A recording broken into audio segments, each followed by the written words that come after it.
Welcome everyone, I am doctor Nisha Singh.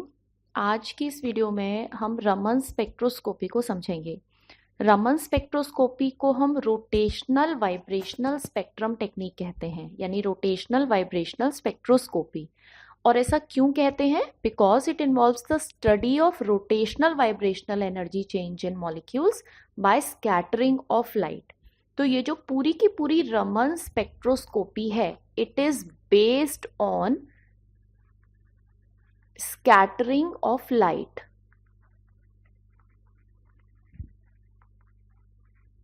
अब ये scattering of light होती क्या है, तो इसको एक छोटे से डायग्राम की हेल्प से समझते हैं।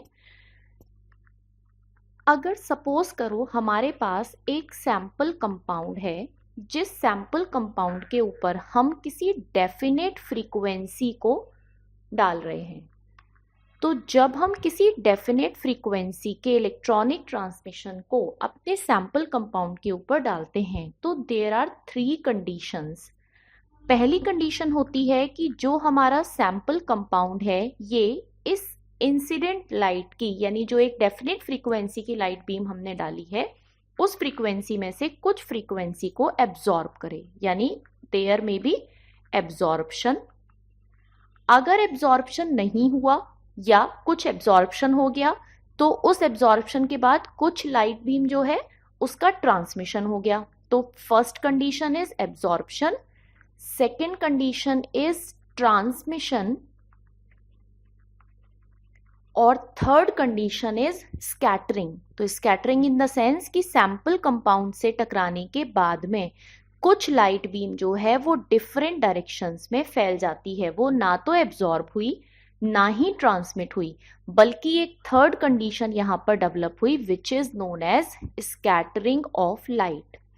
तो ये जो हमारी रमन स्पेक्ट्रोस्कोपी है, it is based on scattering of light. और इस स्कैटरिंग ऑफ लाइट को सबसे पहले जो डिस्कवर किया था वो सीवी रमन जी ने डिस्कवर किया था। उन्हीं के नाम पर इस टेक्निक को रमन स्पेक्ट्रोस्कोपी कहा जाता है। इस रमन स्पेक्ट्रोस्कोपी में हम एनर्जी चेंजेस को कंसीडर करते हैं। किस तरीके के? रोटेशनल वाइब्रेशनल एनर्जी चेंजेस को कंसीडर करते हैं with the help of this scattering of light. हम आईआर स्पेक्ट्रोस्कोपी को एक पावरफुल टेक्निक कहते हैं, बट रमन स्पेक्ट्रोस्कोपी उससे भी ज्यादा पावरफुल टेक्निक है किसी भी कंपाउंड के स्ट्रक्चर आइडेंटिफिकेशन के लिए। So it is also known as structural fingerprint spectroscopy. तो इस टेक्निक को हम पूरे के पूरे कंपाउंड के स्ट्रक्चर को आइडेंटिफाई करने के लिए भी यूज करते हैं। तो इस पूरे कंटेंट को हम अपनी फर्स्ट हेडिंग इंट्रोडक्शन की फॉर्म में डिवाइड कर सकते हैं, जिस इंट्रोडक्शन में हमने बताया कि this technique is based on scattering of light. And what is scattering of light? This is rotational vibrational spectrum technique. इसी का दूसरा नाम क्या है? रमन स्पेक्ट्रोस्कोपी, क्योंकि सबसे पहले इसको सीवी रमन जी ने डिस्कवर किया था, स्कैटरिंग ऑफ लाइट को। अब इसके बाद अगली सब हेडिंग जो हम कंसीडर कर रहे हैं, that is Raman scattering.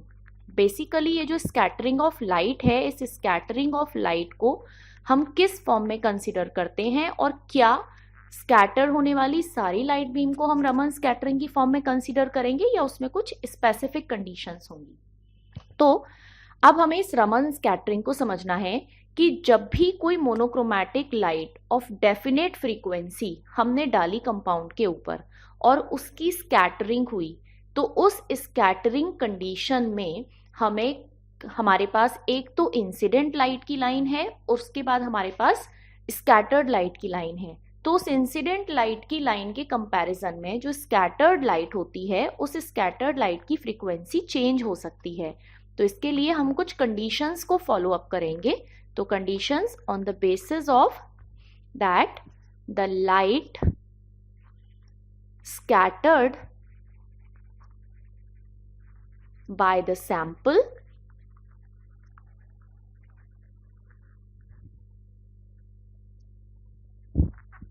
contains lines of हम किसके लिए यूज कर रहे हैं? जो फ्रीक्वेंसी हमारी है।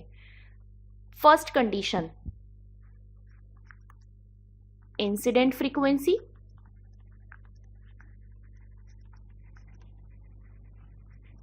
यानी जितनी फ्रीक्वेंसी की ट्रांसमिशन को हमने सैंपल कंपाउंड के ऊपर डाला, सेम फ्रीक्वेंसी की लाइंस हमें मिलती हैं। सेकेंड कंडीशन कि जो स्कैटर्ड लाइट है उस लाइट की जो फ्रीक्वेंसी है वो कम हो गई है, that means lines of lower frequency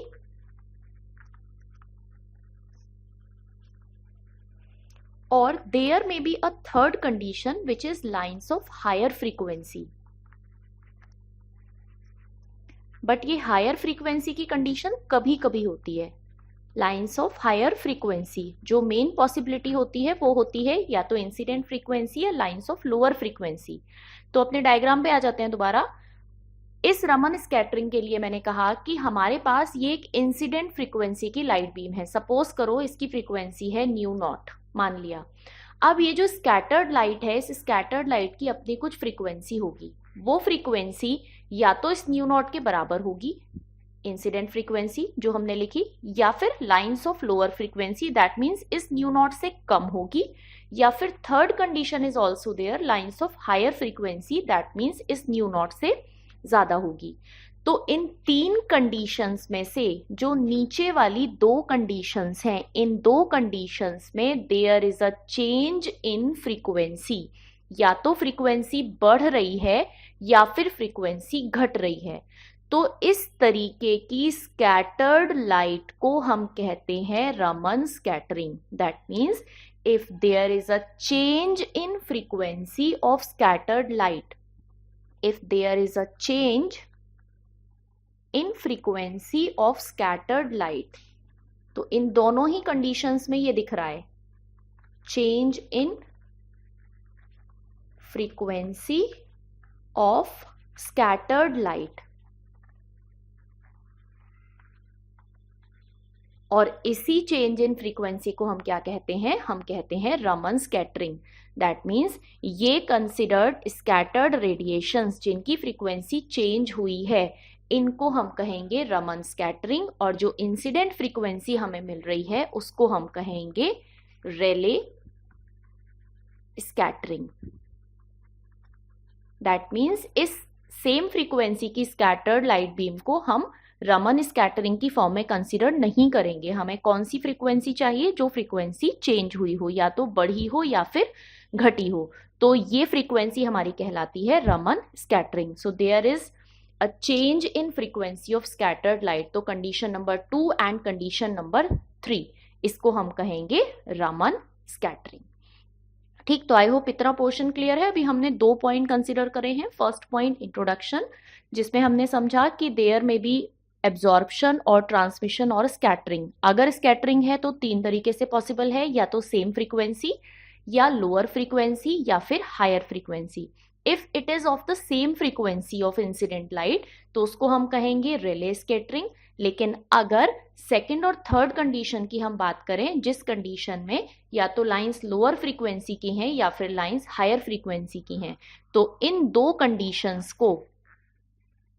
conditions को हम कहते हैं रमन स्कैटरिंग। अब ये जो रमन स्कैटरिंग है, इसको हम कंसीडर करते हैं डिफरेंट लाइंस की फॉर्म में, जिसका हम अभी ऊपर मैंने यूज किया रमन लाइंस। तो नेक्स्ट हेडिंग जो मैं यहां पर डाल रही हूं, दिस इज रमन लाइंस। अब इन रमन लाइंस को समझते हैं कि ये रमन लाइंस हमारी फ्रीक्वेंसी के साथ किस तरीके से कोरिलेट होती हैं। तो ये भी हमारी इन 3 फ्रीक्वेंसीज पर ही डिपेंड करेंगी, या तो सेम फ्रीक्वेंसी, या लोअर फ्रीक्वेंसी, या फिर हायर फ्रीक्वेंसी। तो इस सेम, लोअर और हायर फ्रीक्वेंसी को हम कैसे अंडरस्टैंड करेंगे? यहां पर एक बेसिक फ्रीक्वेंसी हम कंसीडर कर रहे हैं, this is the basic frequency, और एक maximum limit of frequency consider कर रहे हैं जिसको हम डाल रहे हैं।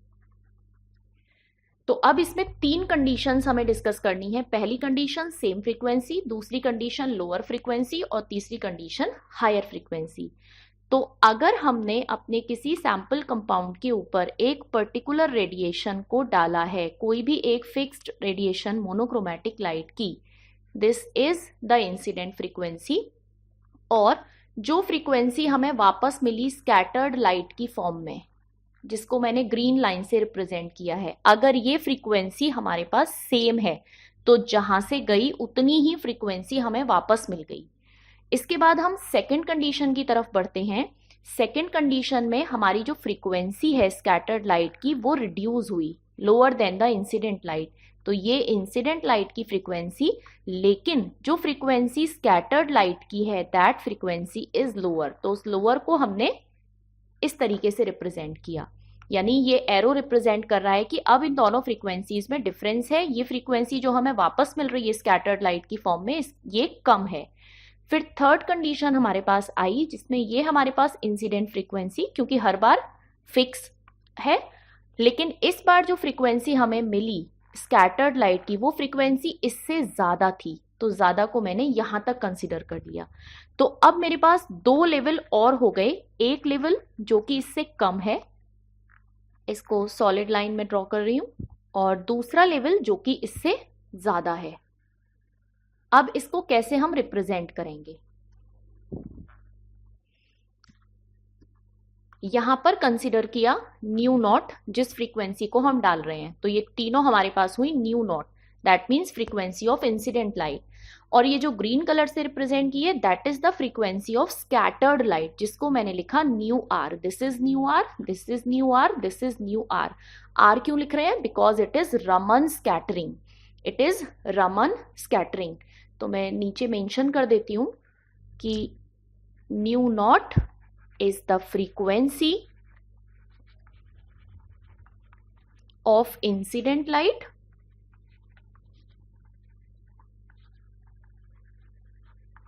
और दूसरी हमारे पास है nu R, that is the frequency of scattered light. यही तीन कंडीशंस हमने अभी ऊपर पढ़ी थी रमन स्कैटरिंग में। स्कैटर्ड लाइट की फ्रीक्वेंसी इक्वल है, स्कैटर्ड लाइट की फ्रीक्वेंसी कम है और स्कैटर्ड लाइट की फ्रीक्वेंसी ज्यादा है। तो इन तीनों कंडीशंस को अब हम डिफरेंट लाइंस की फॉर्म में कंसीडर कर रहे हैं। ठीक है, इन लाइंस को रिप्रेजेंट करने के लिए हम लिखेंगे इस फर्स्ट कंडीशन के लिए nu naught is equal to nu R, इस सेकेंड कंडीशन के लिए nu naught is greater than nu R, और इस थर्ड कंडीशन के लिए nu naught is less than nu R. अब ये तीनों कंडीशंस जो हैं जहां पर दोनों फ्रीक्वेंसी इक्वल हैं, इसको हम कहते हैं रेले, RAYLEIGH, रेले। जो न्यू नॉट की फ्रीक्वेंसी ज्यादा है, न्यू आर की फ्रीक्वेंसी कम है, इसको हम कहते हैं Stokes. This is known as Stokes या स्टोक्स लाइन। और जहां पर फ्रीक्वेंसी इंसिडेंट की कम है, स्कैटर्ड की ज्यादा है, उसको हम कहते हैं anti Stokes, anti Stokes line. This is Stokes line, this is Rayleigh line.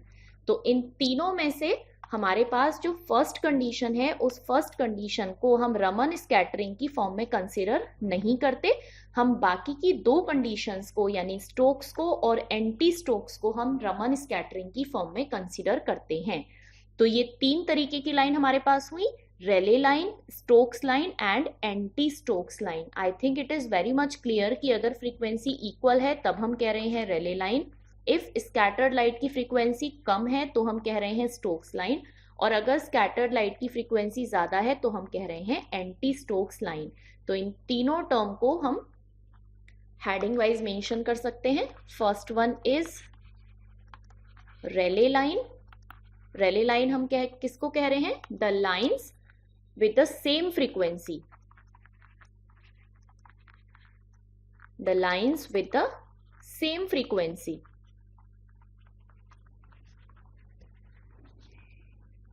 तो these are known as Rayleigh lines. Complete कर देती हूं इसको, same frequency as that of incident light, but इसको हम रमन स्कैटरिंग में कंसीडर नहीं करते, लेकिन जब हम रमन लाइंस की स्टडी करते हैं तो हम इसको भी मेंशन करते हैं। दूसरी कंडीशन हमारे पास है स्टोक्स लाइंस की। स्टोक्स लाइंस, स्टोक लाइंस कौन सी होंगी? जब फ्रीक्वेंसी लोअर है, that means the lines with lower frequency.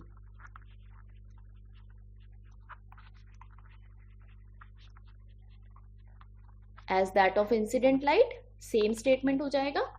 Similarly anti Stokes lines, anti Stokes lines हम किसको कह रहे हैं? अगर हमें हायर फ्रीक्वेंसी की लाइंस मिलती हैं, that means the lines with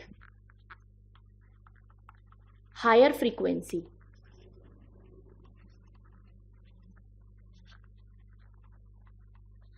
तो उसको हम कहते हैं एंटी स्टोक्स लाइंस. अब इस डायग्राम में केवल एक एक लाइन मैंने रिप्रेजेंट की है, लेकिन अगर हम और किसी लाइन को भी कंसीडर करें, ये हमारी सेकंड स्टोक्स लाइंस हो जाएगी, इससे ऊपर की फ्रीक्वेंसी की.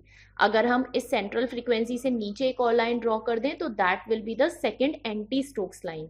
तो इस बेसिक फ्रीक्वेंसी से जो हमारी न्यू नॉट है, इससे ऊपर जितनी भी लाइंस होंगी, all these lines are Stokes lines, और इससे नीचे जितनी लाइंस होंगी वो हमारी सारी क्या कहलाएंगी? These are anti Stokes lines. जितना फ्रीक्वेंसी का डिफरेंस पहली स्टोक्स लाइंस के अंदर होगा, उतना ही सेम फ्रीक्वेंसी का डिफरेंस एंटी स्टोक्स लाइन के अंदर होगा. यानी ये जो डिफरेंस होगा डेल्टा न्यू, ये इस डेल्टा न्यू के बराबर होगा. और इसी डेल्टा न्यू को, यानी डिफरेंस इन फ्रीक्वेंसी को, हम कहते हैं रमन शिफ्ट. तो एक थर्ड हेडिंग यहां पर कंसीडर हो जाएगी रमन शिफ्ट की. बट उससे पहले ये जो रमन लाइंस हमने लिखी हैं, इन रमन लाइंस पर टेम्परेचर के इफेक्ट को हम कंसीडर करते हैं. दैट मीन्स हम ये जो पूरा प्रोसेस कराते हैं, इस पूरे प्रोसेस को हम या तो रूम टेम्परेचर पर कराएंगे या फिर हाई टेम्परेचर पर कराएंगे. तो इन लाइंस के ऊपर जो इफेक्ट ऑफ टेम्परेचर होता है उसको कंसीडर कर लेते हैं कि if we are considering at room temperature, तो रूम टेम्परेचर पर जो लाइंस हमें मिलती हैं उसमें मैक्सिमम कौन सी लाइंस होती हैं? स्टोक्स लाइंस होती हैं. तो at room temperature we can say Stokes lines are more intense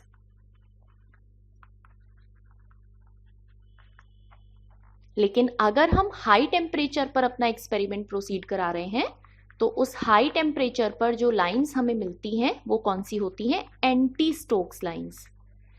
तब हमें एंटी स्टोक्स लाइंस ज्यादा मिलती हैं.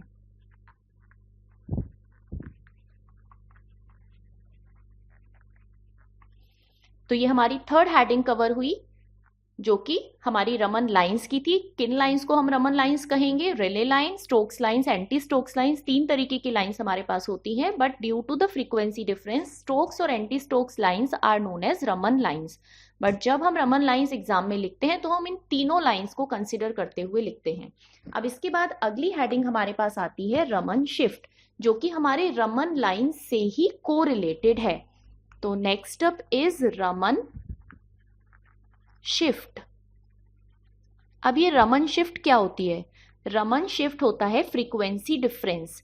इस फ्रीक्वेंसी डिफरेंस को हम न्यू नॉट और न्यू आर की फॉर्म में कंसीडर करते हैं, जो हमने अभी ऊपर ऑलरेडी लिखा था. That means we have nu naught frequency of incident light और न्यू आर हमारे पास है फ्रीक्वेंसी ऑफ स्कैटर्ड लाइट.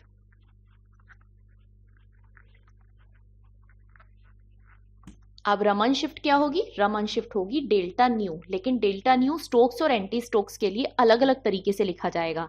थोड़ा सा डायग्राम वापस देख लेते हैं. अपनी इस कंडीशन के अकॉर्डिंग जो स्टोक्स लाइन है, उन स्टोक्स लाइंस के लिए अगर हमें डेल्टा न्यू निकालना हो तो जो बड़ा है उसमें से हम छोटा माइनस करेंगे. यहाँ बड़ा क्या है? Nu naught is greater than nu R, तो हम लिखेंगे nu naught minus nu R. लेकिन अगर यही चीज हम एंटी स्टोक्स के लिए कंसिडर करेंगे डेल्टा न्यू, तो ये हम लिखेंगे जो बड़ा है उसमें से छोटे को माइनस करेंगे, यानी that will be nu R minus nu naught. But ये जो डेल्टा न्यू निकल कर आएगा that will be equal for Stokes and anti Stokes lines. तो इसी डेल्टा न्यू को, यानी difference in frequency of incident light with scattered light, उसको हम कहते हैं रमन शिफ्ट. तो इस रमन शिफ्ट को हम कंसिडर करेंगे डेल्टा न्यू की फॉर्म में. Raman shift delta nu is equal to nu naught minus nu R. और दूसरी condition delta nu is equal to nu R minus nu naught. जो फर्स्ट कंडीशन है that condition is for Stokes lines और जो second है that is for anti Stokes.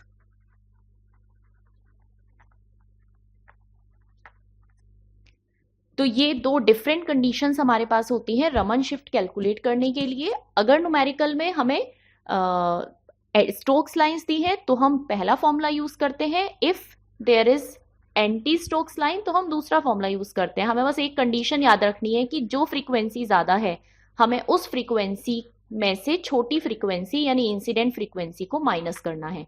तो उस तरीके से हम कैलकुलेट कर सकते हैं डेल्टा न्यू की वैल्यू, और स्टोक्स और एंटी स्टोक्स दोनों के लिए जो डेल्टा न्यू की वैल्यू है दैट विल बी सिमिलर, यानी इक्वल निकल कर आती है डेल्टा न्यू की वैल्यू, चाहे हम रमन लाइंस के लिए निकालें और चाहे हम स्टोक्स लाइंस के लिए निकालें या फिर एंटी स्टोक्स लाइंस के लिए निकालें।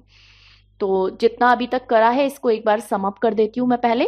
हमने पहले पढ़ा व्हाट इज रमन स्कैटरिंग, कि जो लाइट बीम ना तो एब्जॉर्ब हुई ना ट्रांसमिट हुई उसकी स्कैटरिंग हो जाती है। इसको सबसे पहले आइडेंटिफाई किया था सीवी रमन ने, इसलिए हम कहते हैं Raman scattering.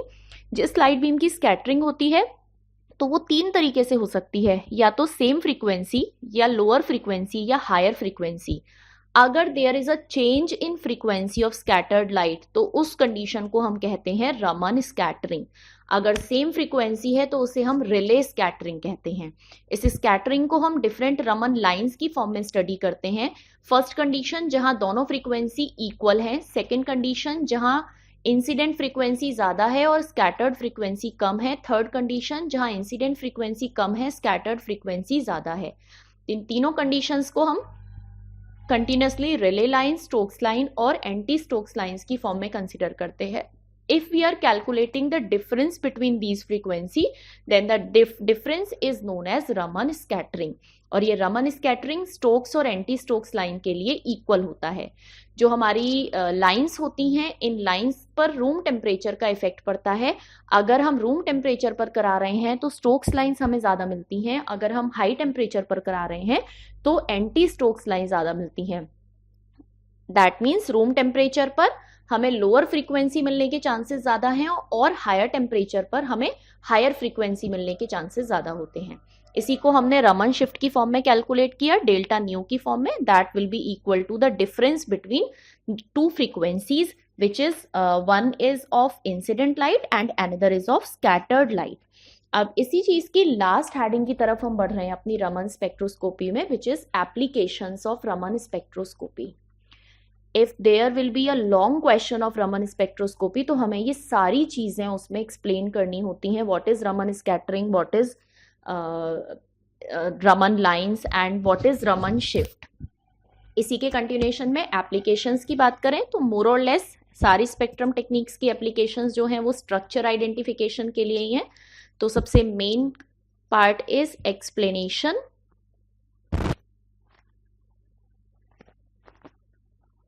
Of molecular structure. Molecular structure की आइडेंटिफिकेशन के लिए हम यूटिलाइज करेंगे बहुत सारे आइसोमर्स को, हम इससे आइडेंटिफिकेशन कर सकते हैं, केमिकल बॉन्ड आइडेंटिफाई कर सकते हैं। Nature of chemical bond can be identified with the help of this technique. We can also study the ionic equilibrium.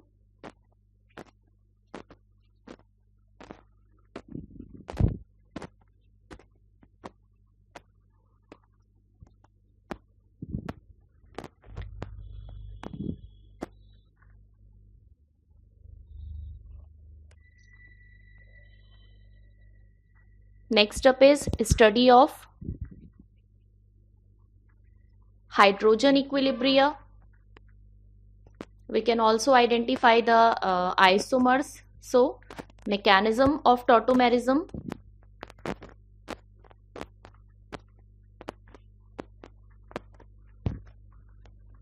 किस तरीके से टॉटोमर्स की फॉर्मेशन होती है, ऐसे ही कन्फर्मेशनल आइसोमर्स भी हम आइडेंटिफाई कर सकते हैं, which are based on the rotation of central bond. Conformational equilibria. तो these are the applications of Raman spectroscopy. Raman technique के लिए कोई स्पेसिफिक रेंज नहीं होती है, क्योंकि ये किसी भी किसी भी टाइप ऑफ रेंज पर वर्क करती है। जो भी इंसिडेंट फ्रीक्वेंसी हम ले रहे हैं उसी के रेस्पेक्ट में चेंज इन फ्रीक्वेंसी यहाँ पर कंसिडर किया जाता है। इसे अगली वीडियो में रमन स्पेक्ट्रोस्कोपी के सिलेक्शन रूल को डिस्कस करेंगे, जिससे हम आइडेंटिफाई कर सकते हैं कि हमारा मॉलिक्यूल रमन एक्टिव होगा या फिर रमन इनएक्टिव होगा। इसका कंपैरिजन भी देखेंगे विद आईआर स्पेक्ट्रोस्कोपी। सो तब तक के लिए thank you so much everyone. I hope it is clear to all of you. If there is any query और any suggestion, you can write down in comment box.